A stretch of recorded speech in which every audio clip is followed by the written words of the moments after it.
mission de la Reine du Midi. Avant d'arriver à la mission de la Reine du Midi, j'aimerais comprendre la Reine de Midi, comme vous avez dit, c'est qui concrètement?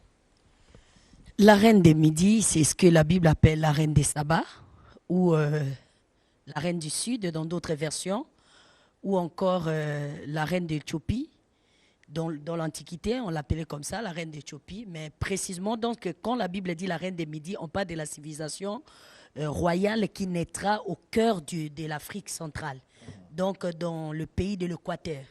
C'est ça l'indication de la Bible. Donc, dans Luc chapitre 11, verset 31, Yeshua laisse le message. Ça, c'est le tout dernier message, donc la prophétie biblique qui concerne Yeshua. Il parle du relèvement de la reine des midis. Donc, il a dit, après lui, c'est la reine des midis qui s'élèvera.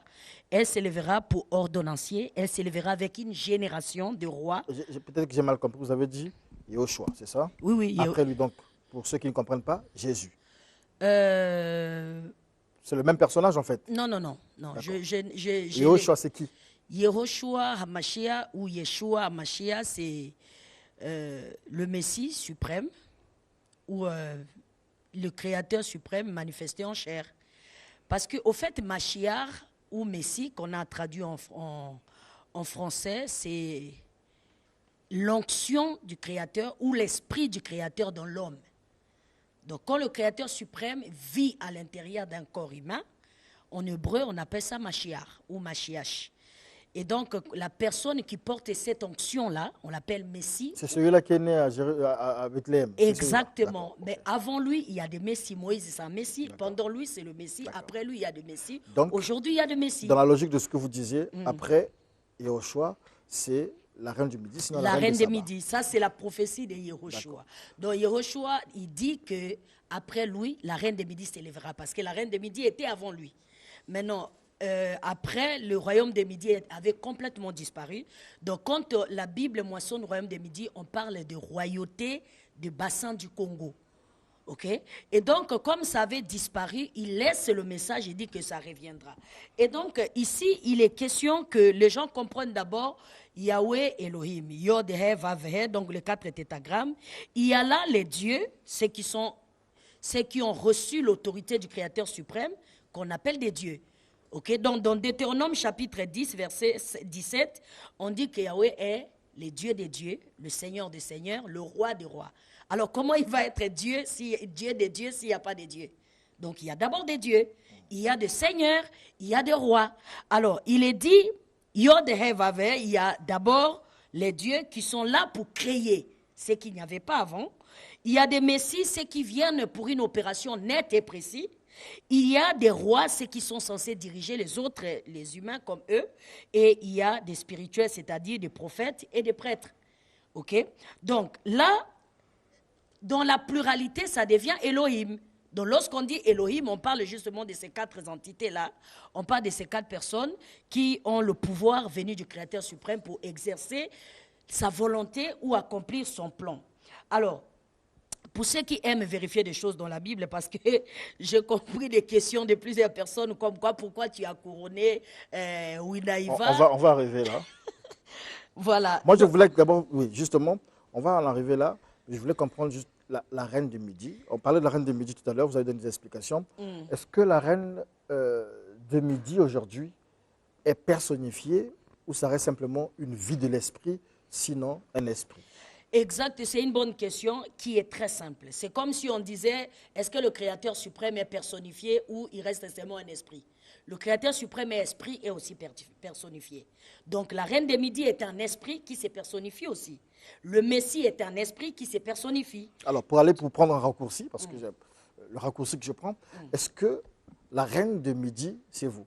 Oui, c'est moi. D'accord, ok. Ça, c'était la première précision que je voulais avoir.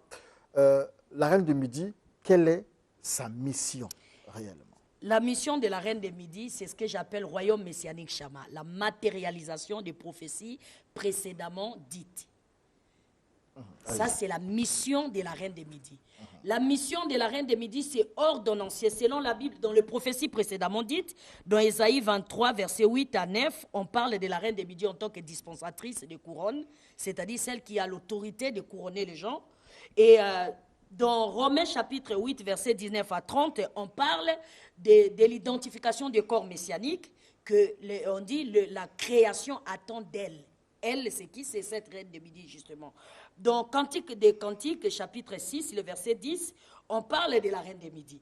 Dans Cantique chapitre 3, verset 11, on parle comment c'est la mère qui couronne des enfants, ce n'est pas le père.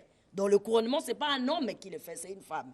Alors, dans Ésaïe 66, versets 7 à 14, on dit encore, c'est elle qui doit allaiter les enfants du lait de la consolation. On ajoute encore, dans Apocalypse 12, on parle de la civilisation que la reine des Midi fera exister, cette nouvelle civilisation. Et pour finir, dans Genèse chapitre 3, verset 15, on dit la postérité de la femme et la femme écrasera la tête du serpent. Ça, c'est les prophéties bibliques qui concernent la reine des Midi, dans les prophéties bibliques. Merci. Nous suivons en ce moment, ils sont nombreux à vouloir bien voir la reine des Midi. Regardez cet écran là-bas. Est-ce qu'on peut montrer la sentinelle, s'il vous plaît, à l'écran? Voilà. Vous voyez, il ne vous voit pas bien. Votre chapeau gêne. Ah ben, c'est justement ça. Est-ce que vous pouvez enlever le chapeau comme ça? Non, on voit bien. Non, je ne peux pas enlever le chapeau, c'est ça le but au fait. Bon, d'accord, je vais... Mais ils connaissent tous la sentinelle. Bon, je changeais seulement un peu de style aujourd'hui. Là, ça va un peu. Et donc, la reine de Midi reste collée à son chapeau. Ok, voilà.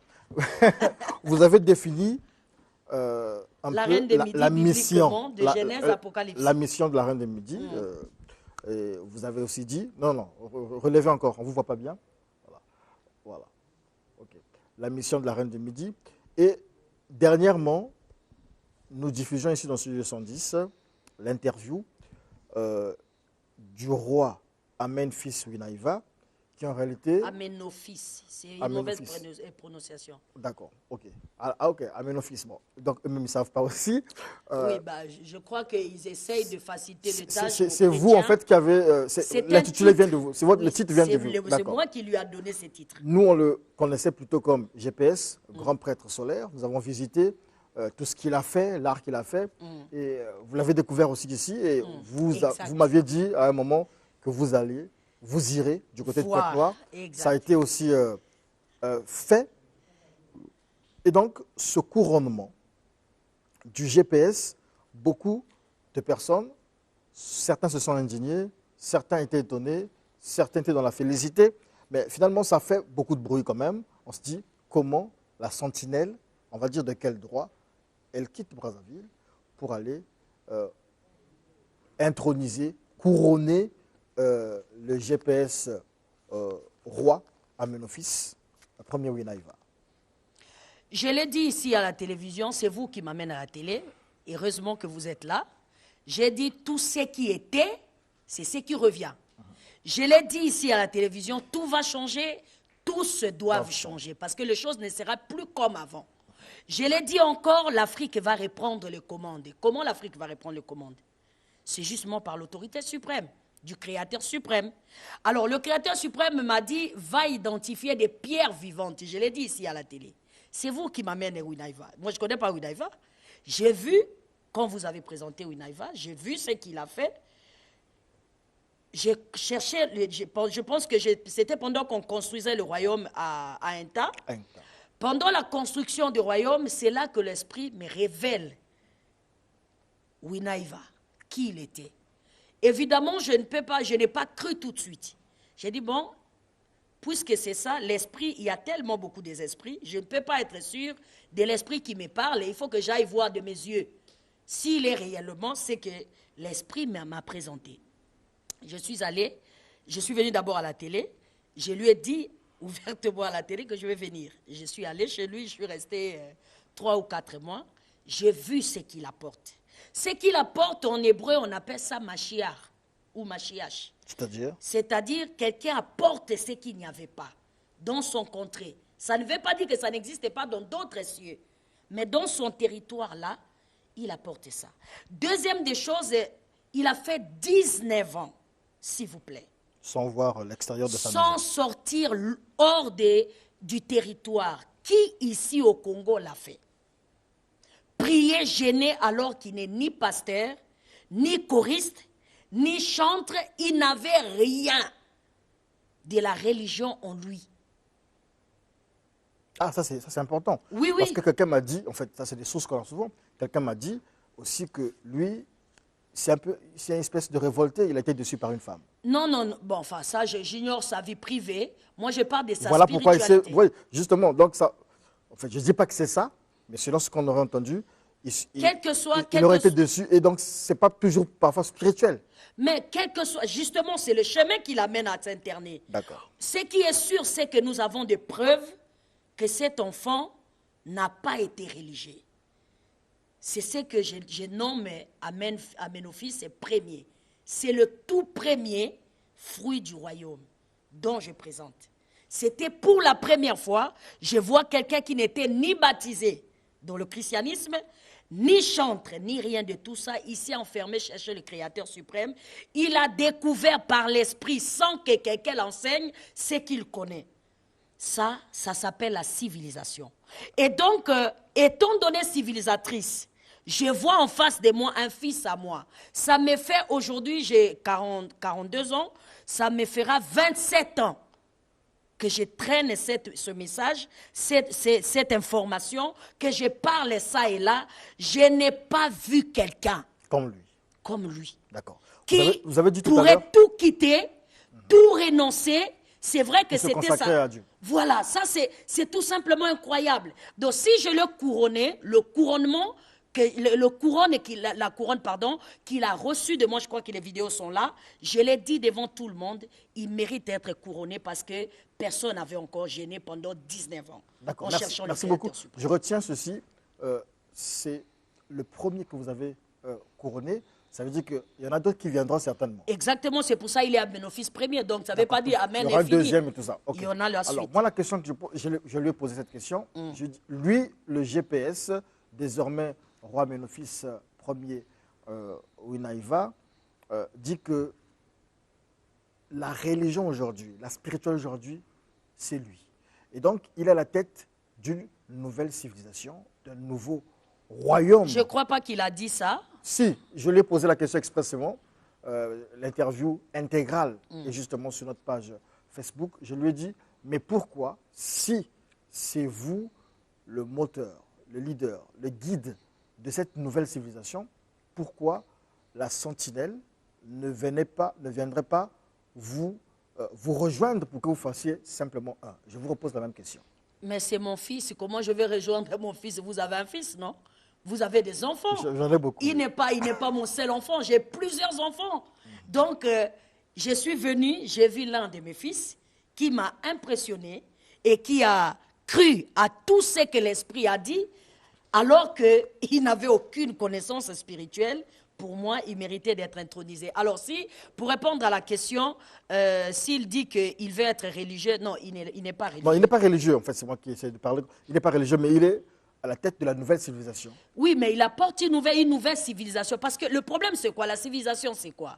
C'est enseigner, instruire aux gens de bonnes manières, enseigner, instruire aux gens le savoir-faire, enseigner, instruire aux gens le savoir-vivre et le savoir-parler. C'est ça la civilisation. S'il apporte une nouvelle civilisation dans son contrée à Pointe-Noire, je pense qu'il est important qu'on l'écoute. Je l'ai dit devant tout le monde, j'ai dit, je ne vais pas vous dire que tout de suite vous allez comprendre ce qu'il apporte, parce que même lui, il ne se comprend pas encore. Donnez-lui 5 ans. Attendez, après 5 ans, vous allez dire que c'est vrai ou c'est faux. Il est vrai, comme chez nous, les Bangala, on dit « Oboti moana, oboti motemate ».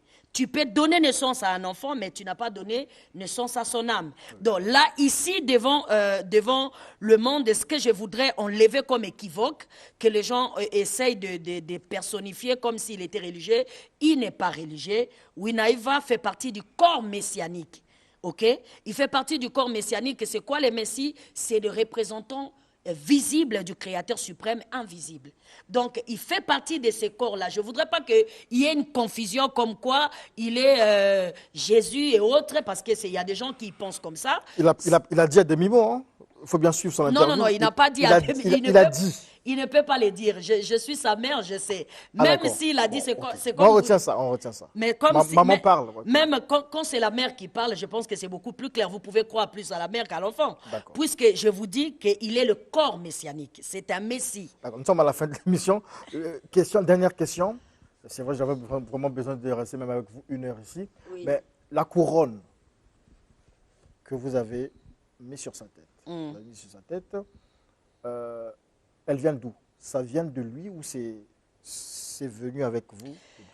Tout ce qui est matériel, c'est-à-dire les cours à couronne, les habits, les trônes, tout ça, ce sont des symboles de la spiritualité. Ça vient d'où? Non, ça vient de nous. Vous, en tant que Oui, sentinelle? nous, et En lui, tant que reine il y a de des midi? choses, il y a des choses que lui, il a confectionnées avant même de nous avoir Oui, vus. mais la parce couronne, que- moi je parle de la couronne plutôt. Non, ça vient de nous. Ah d'accord, ok. Mon mari est, comment on appelle, L'apôtre apôtre Gad. de couronne d'Afrique. Vous savez, sa mission, c'est le couronne d'Afrique. Donc, l'affaire couronne, c'est lui. En réalité, même votre alliance, Exact. je ne parle pas d'abord de mariage, mais sinon votre alliance n'est pas un hasard. Non, pas hasard. Ce n'est pas un hasard justement avec l'apôtre Gad. Hein? Mais c'est avec vous, c'est vous qui avez occasionné tout ça. D'accord. Donc, je pense que si les gens pourraient en vouloir à quelqu'un, c'est à vous, hein? Parce que c'est vous qui êtes le centre de tout ça. Et donc, moi j'aimerais que ça soit clair dans les esprits des gens. J'ai dit ce qui était, c'est ce qui revient. Dans l'Antiquité, qui couronnait les gens? C'était l'oracle du royaume. Et qui étaient les oracles du royaume? C'était des femmes, ce n'était pas des hommes, vous le savez. Qui était au centre de toute royauté et spiritualité? C'était des divines adoratrices. Qui étaient des divines adoratrices? C'était des femmes. Ce n'était pas des hommes. C'est ça que j'appelle le sacerdoce du midi ou la prêtrise du midi. Donc, ce qui était, c'est ce qui revient. Donc, la femme est celle qui donne la vie. La vie vient de la femme. Et l'homme est celui qui canalise ou encore qui, comment dire, qui fait en sorte matérialiser les choses qui sont déjà visibles. C'est accompli. Voilà. Donc, même la réalité, la science, elle nous le dit. La spiritualité, pareil. En hébreu, l'esprit, c'est Ruach HaKodesh ou Roi Kodesh. C'est une femme. C'est le mot féminin, ce n'est pas un homme. Et donc, Yeshua lui-même, il est né de la femme. La continuité, c'était des femmes. Le jour de la résurrection, c'est la femme. Donc, il est temps que l'Afrique et les Africains comprennent. On est en train de revenir là où on était. Nous parlons justement de la renaissance panafricaine. Et tout ça, nous sommes en train de le dire dans notre site internet que nous avons créé, emerkama.com. Ceux qui veulent avoir plus d'informations, Emerkama. emerkama.com. Vous pouvez appeler ça, Emer? Et Emer comme émergence. Okay. Et Kama, K-H-A-M-M-A-A-H. Donc nous parlons bien de la Maat. Vous voyez, donc nous voulons faire comprendre à l'Afrique qu'il faut que les choses reviennent telles qu'elles étaient avant. Ça ne peut pas se faire de soi-même. Il faut un corps messianique. Le corps messianique, c'est vous, ce que vous faites là. En hébreu, nous, les juifs messianiques, nous appelons ça le Messie. C'est que mes frères et sœurs viennent passer tout le temps ici faire, c'est ce qu'en hébreu on appelle Messie. C'est-à-dire quelqu'un qui apporte ce qu'il n'y avait pas. Soit parce que ça a été prédit, soit parce que c'est lui-même qui apporte ça, soit parce qu'il révèle ce qui va se passer dans le jour à venir. Donc le corps messianique, c'est ce corps-là justement qui va changer l'histoire de ce continent, que nous disons tout va changer. Merci beaucoup la reine de midi. Je préfère cette appellation-là désormais. Je suis à l'aise quand on me dit la sentinelle du royaume. Oui, la sentinelle aussi c'est bien, la reine de midi c'est bien. Et on vous dit merci d'être passé dans le studio 210. La reine de midi, en un mot, en quelques secondes, si vous avez des contacts, vous allez donner aussi à la fin. Dites-nous, je ne vais pas dire les projets, mais qu'est-ce qui vous attend dans le cadre de la mission? Ce qui nous attend justement, c'est l'identification de toutes les pierres vivantes, les corps messianiques. C'est ce que nous sommes en train de faire tous les jours. Voilà.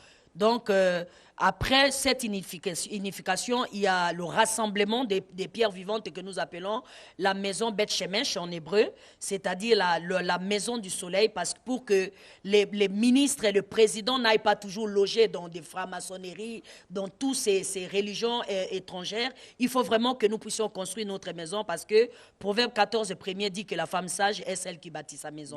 Donc, nous voulons bâtir cette maison-là. L'identification des pierres vivantes, qui sont des corps messianiques. C'est seulement au Congo ou bien c'est partout? Partout dans le monde. Donc le roi Amenophis II pourra venir peut-être de la RDC. Exactement. Merci beaucoup. C'est la fin de Notre cet entretien contact. Aréam avec la Sentinelle qui a donné son contact tout à l'heure. Oui, notre contact, nous sommes dans 00242 0...